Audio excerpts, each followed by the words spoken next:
So we've got the questions here. What does this have to do with corporate social responsibility? So we're thinking about like also companies benefiting and trying to help all these different groups. So what does this have to do with that topic? How would a company be affected by this?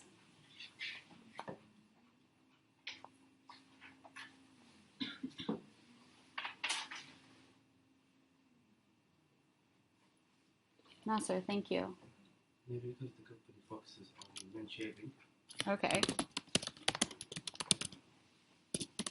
they can try to promote men to have a better relationship with women. Yeah. So they're trying to promote the idea that. Sorry. Let me know if I'm misquoting you. Um, better. So we've got this idea. I can understand if it's not, I think, super apparent to people who aren't living here in the United States all the time. But since the election of Donald Trump, we've seen a lot of changes in how people feel socially and how people want to, like, I think we saw the Pepsi ad last week where Kendall Jenner was at a protest, and that was an example of where there's this idea of this movement. There's this idea of things becoming maybe more socially liberal, or in some groups, there's ways of things becoming more socially liberal. So, the idea of people are going to see this and maybe think, oh, I like Gillette. I like that they support women, and they might buy this. They didn't make this ad to lose money. They made this ad to try and make money. So that was their goal. So the company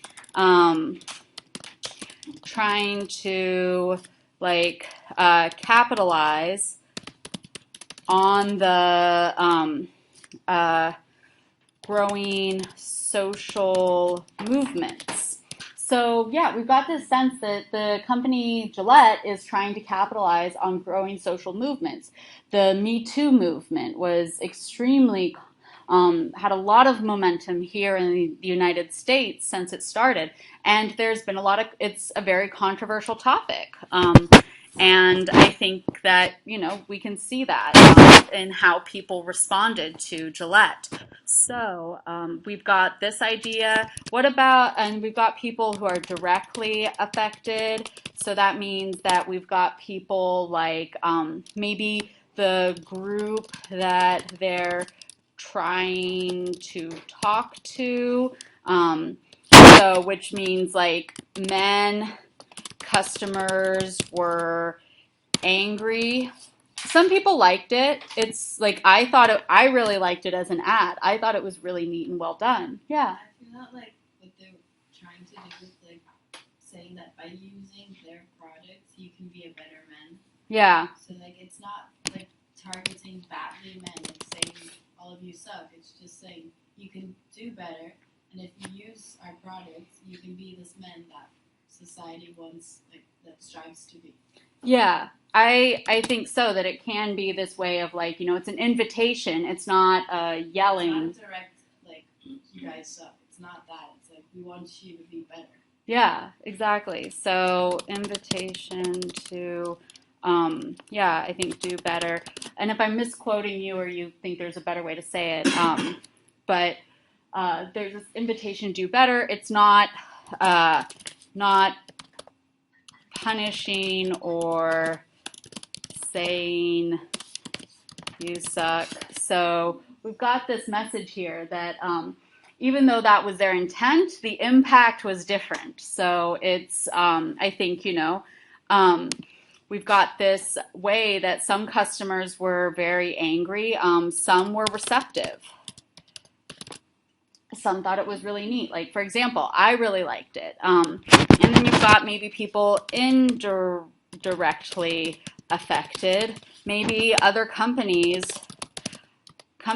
are worried about taking such a stance. Or maybe they're not. Maybe it could happen that they're going to inspire, people to be better and, have women and other people in society feel safer.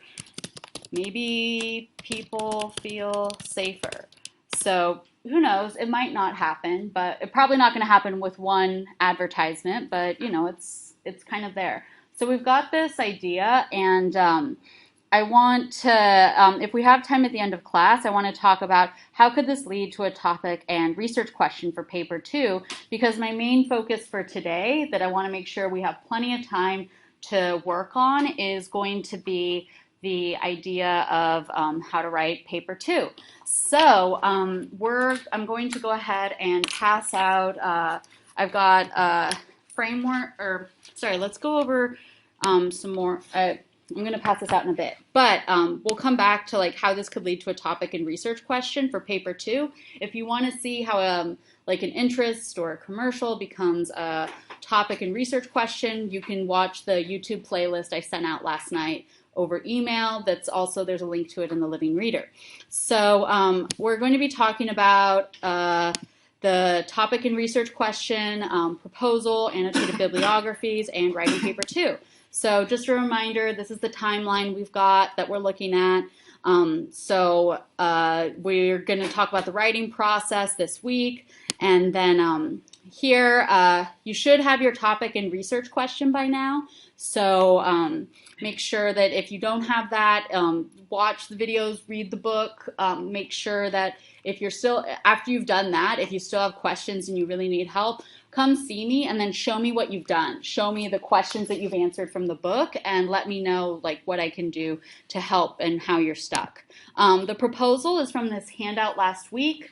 You can check the pages of 158 to 162 of Engaging Questions.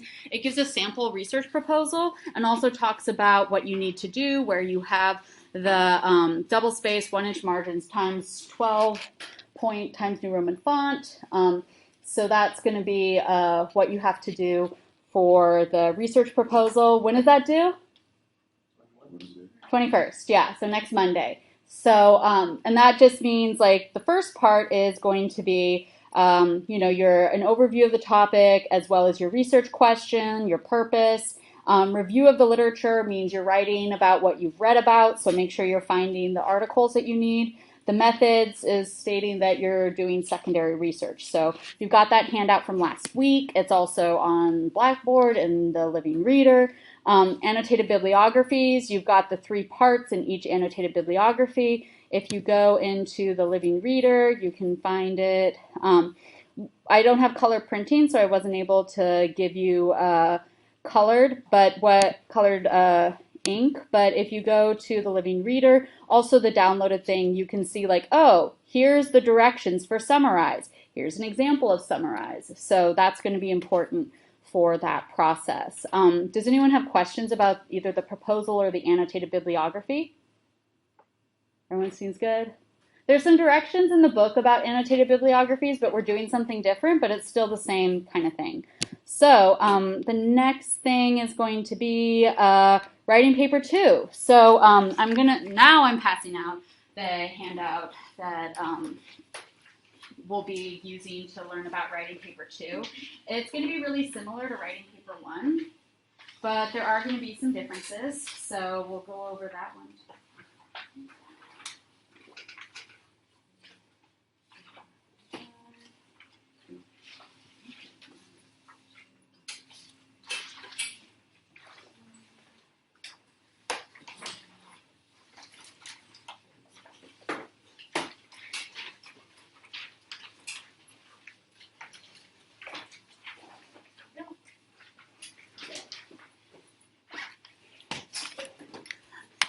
So the first thing, actually, let me go ahead and, so let's look at, we've got this paper. I'm going to go ahead and make a copy of this. I'll make a copy, okay, so that I can write in it. It's going to take a little while. All right, so we've got paper this table right here where we're saying that paper 2 is going to be similar to writing paper 1. Here are some differences. So paper 1, the topic was advertising. What's the topic now? CSR, corporate social responsibility. So for paper 1, you had the whole paper, the amount of sources that were required. For the class readings, 4 were required. So we had those 3 from the reader and then the extra one that I gave you. Outside readings, 0 were required, but you could use more. How about class readings? How many are required? 0. Outside readings, how many are required? 3. Yep. Which also includes 2 from library databases. So keep that in mind. So here we've got this. We've got these components. We know that we're going to have in paper 1 you had a title, the essay with its multiple paragraphs, the introduction, the body paragraphs, and the conclusion, and then the references page. So here, one thing that's you're adding one more element to this. Does anyone know what that is? Title page, yeah. So that's going to be part of your page count, so that way your it says 6 to 7 pages, but that includes the title page. So title page, title, essay, references. So those are going to be the 4 parts that you need to have in your paper. So they're very different. The title page is pretty easy. The title itself is not that hard. The essay is going to be, fairly long, and then the references are going to be, a little bit difficult, but not nearly as difficult or as much effort as the essay. Then we've got our length. How long is this supposed to be? The paper 1 was 3 to 4 pages. This is 6 to 7, which includes a 4 to 5 page essay. So you have 1 page that's the title page, 1 page that's the references. So that means the whole thing is 6 to 7 pages. And I'll zoom in because I know it's a little bit hard to read. Sorry about that. Yeah. Let's see, is 200 okay or is that too much? It's okay. So these are some of your main differences for the 2 papers. Otherwise, a lot is going to be similar. I'm still going to have you refer to the textbook, Engaging Questions, that chapter on writing a paper for how to write a lot of the components in your essay. So my goal right now is to go a little bit over the title page so you can get a sense for how to do that.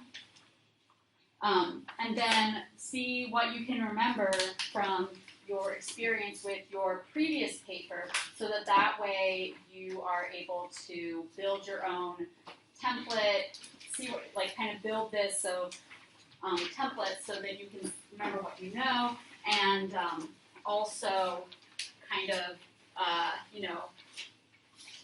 because this will be a template that you can use in other classes.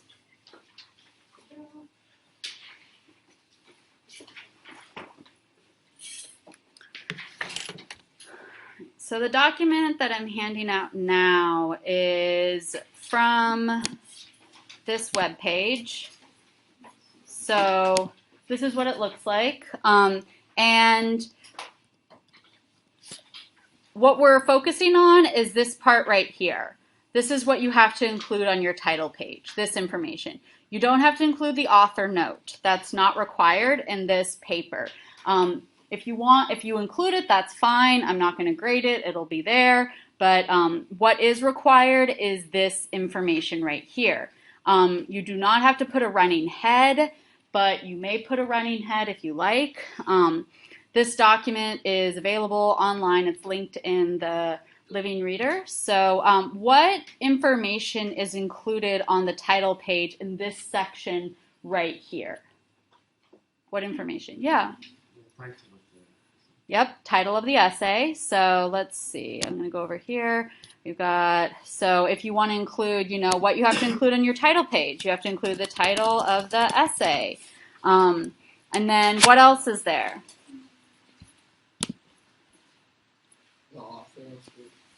Yep, the author's name. So you're going to put your name. And then what else? What's the last thing that they include? University name. Yeah, the university name. So everyone will just put San Diego State University.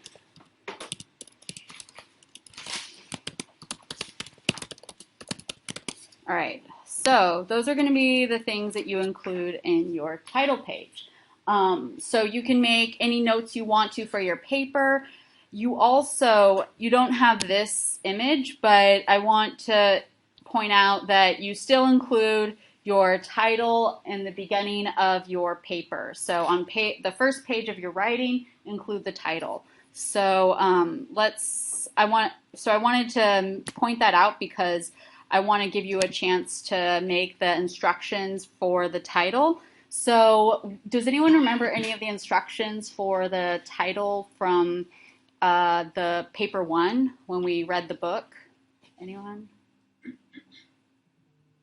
Anyone? Okay, Nasser, I really appreciate how much I want to see if anyone else knows.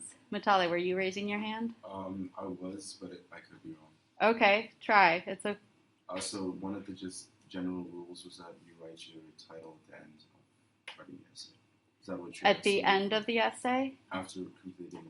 Oh yeah, that's something that I recommend. Yeah, so you don't have to follow that, but I like that advice. So write your title after writing your essay. Again, like if you write it beforehand, I'm not going to be able to tell. But the idea is you know what you've written and you want something that reflects the contents. I think I got several essays that were titled something like advertising or the effects of advertising, which is nice, but like I want it to be a little more specific and tailored to what we're looking at. Any other things? Yeah. Is it APA format? Yes, all papers in this class are APA format. So check the reference. Yeah. What do you, APA format. Yeah, so that's the references page, and that is very important. That is one of the places where formatting can be really difficult. But because you have APA format, that means that if you look at how they tell you to write the paper or the title, it's centered and not bolded. The title should be centered on the page, typed in 12-point Times New Roman font. It should not be bolded, underlined, or italicized, which is also covered. I think that's written, if you look at the other side, this includes how to format your paper, this is a paper that looks just like what we passed out before, where it has all space for you to write all the rules, and with some of it filled out, but most of it blank, so that if you want to go through, read this whole thing and find the different parts where you can make the rules for yourself, so you have this as a reference sheet.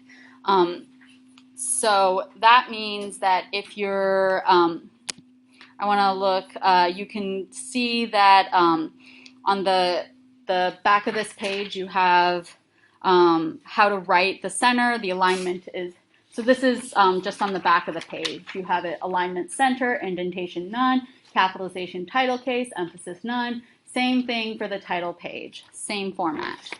All 12-point Times New Roman font, double space, 1-inch margins. All right, so another thing is, so title is going to be 12-point Times New Roman, no indent or emphasis, center, alignment, what else? Title case, as opposed to sentence case. Anything else? Yeah, Maxwell. Keyboard instead of giving the broad title. Yeah, exactly. So use keywords,